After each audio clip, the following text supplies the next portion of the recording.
మేము ప్రతి నెల ఉదయాన్నే వాలంటీర్లు వచ్చి తలుపు తట్టి 3000 పెన్షన్ మా చేతులలో పెట్టిపోతుంటే ఈ నెలలో మమ్మల్ని 3 చోట్లకు తిప్పారు. సచివాలయానికి వెళ్ళాము, ఇక్కడ కాదన్నారు. నాకు చదువు రాదు. ఇంకొక చోటుకి వెళ్ళాను, అక్కడ కాదన్నారు. మోకాలు నొప్పికి ఎన్ని చోట్ల తిరిగాను, ఎన్ని కష్టాలు పడ్డాను.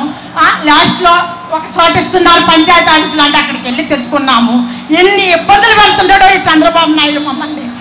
మంచికైతే కాదు. మాకు వాలంటీర్లు కావాలి, వాలంటీర్ల వ్యవస్థ కావాలి. మాకు మోకాలు నొప్పికి వెళ్ళలేక చూడటానికి మనుషులం బాగున్నాం. మోకాలు నొప్పి నడవలేము. కానీ మాకు ఈ ప్రభుత్వంలో ఎంతో మంచి జరుగుతుంటే మంచిని తీసేస్తున్నాడు. మంచికి కాదు ఆయనకి. ఆయన మట్టి కొట్టుకొని పోతాడా చంద్రబాబు నాయుడు. ఆయన బతకడు ఎక్కువ రోజులు కూడా. మామ పోయినట్టే ఆయన పోతాడు.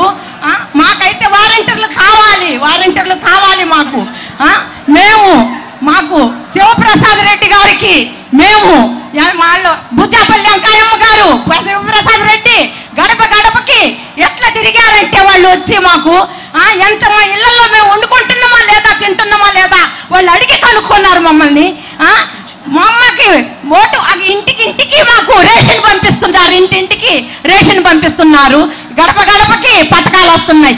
కరోనాలో మాకు జగన్మోహన్ రెడ్డి గారు మాసులతో సహా ఇంటికి గడప గడపకు పంపించారు.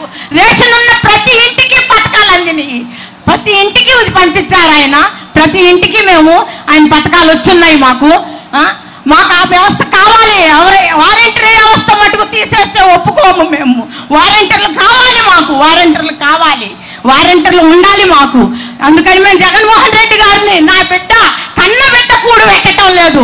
కన్న కొడుకు కూడు పెట్టకపోతే ఆయన ఇచ్చే 3000 రూపాయలతో మేము బతుకుతున్నాము. మాకు అన్యాయం చేయొద్దని మేము అడుగుతున్నాము. మాకు న్యాయం చేయమని మేము అడుగుతున్నాము. అంతే.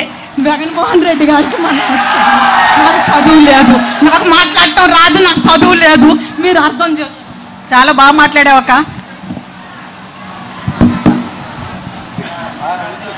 బాగా మాట్లాడారమ్మా. హలో అన్న జగనన్న, ధన్యవాదాలు. మా ఎమ్మెల్యే గారికి, మా వెంకయ్యమ్మ గారికి, శివరెడ్డి వాసిరెడ్డి గారికి, పెద్దలకి అందరికీ నమస్కారాలు అన్న. మాది దర్శి మండలం శామంతిపూడి అన్న. ఈ చంద్రబాబు ఇట్లా చేయడం ఎందుకన్నా? పింఛన్లు 6 రోజులు ఇచ్చారు ముసలోళ్ళకి పింఛన్లు.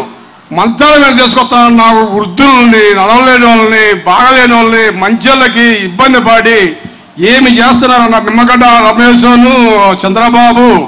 వీళ్ళు పింఛన్లు ఆ విధంగా చేయడం వాళ్ళ ఉసురు ఖచ్చితంగా జరిగిందన్న. మా ఉసురు ఖచ్చితంగా జరిగింది. మా పింఛన్లు తీసుకునే వాళ్ళు మొత్తం ఉసురు మొత్తం తగిలిద్ది. రాధాకృష్ణ తగిలిద్ది, రామేశ్వరరావు తగిలిద్ది, అందరూ తగిలిద్ది, మొత్తానికి తగిలిద్ది.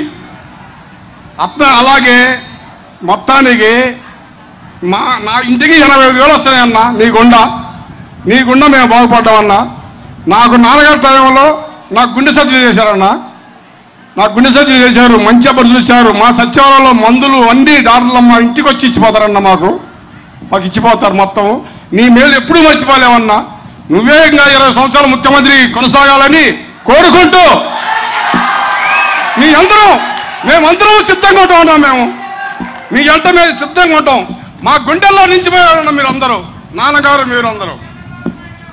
ఇడుపుల బాగా కూడా వచ్చారన్న నేను నాన్నగారు గారికి, కాటివద్ద గారికి. అప్పుడు నాన్నగారు చనిపోయినప్పుడు దర్శి మండలంలో మేము నాన్నగారి బొమ్మ నేర్పించి ఫస్ట్ మొదట మేమే అన్నా నిన్ను తీసుకువెళ్దాం. మేము అక్కడ బస్సెట్టిపల్లి కాడ ఉండవు చూడప్పుడు అక్కడికి మేమే తీసుకెళ్ళి మొత్తం మా శాంతిపూడిలోనే వేసామన్నా నాన్నగారి బొమ్మ. మీరంటే అంత అభిమానం అన్నా మాకు. ఆ పింఛన్లైనా ఏదైనా మా ఇంటికి ఇంత చెందుతుందంటే నీ గుండా మాకు మేలు జరిగిందన్న. నాకు ఏదైనా మందులైనా, సచివాలయమైనా, వయసు చిన్నదైనా సచివాలయాలు ఊర్లో నెంబర్ 1 చేసి ఉన్నాను. నాకు 40 ఏళ్ల నుంచి ఓటు జరుగుతుంది. ఇంత చేసేవాడు ఎవరు లేరు. ఏ ముఖ్యమంత్రులు లేరు. ఈ విధంగా చేసిన ముఖ్యమంత్రులు లేరు. వయసు చిన్నదైనా బాగా చేసావన్నా నువ్వు పనులు. ఒక స్కూళ్ళు కానీ, ఒక పిల్లలకి భోజనాలు కానీ నెంబర్ 1గా చేసావన్నా. నీ ఎమ్మిడి ఒక్కసారి ఫోటో దిగుదామని అనుకున్నా. ఒక్కసారి ప్లీజ్ అన్నా, ఒక్కసారి నేను ఉంటానో పోతానో నా సర్జరీ ఒక్కసారి. అప్పుడు శాంతిపూడిలో దిగా, ఇప్పుడు నీ ఎమ్మిడి తిరుగుదామని. దిగుదా చివరిలో దిగాలన్నా.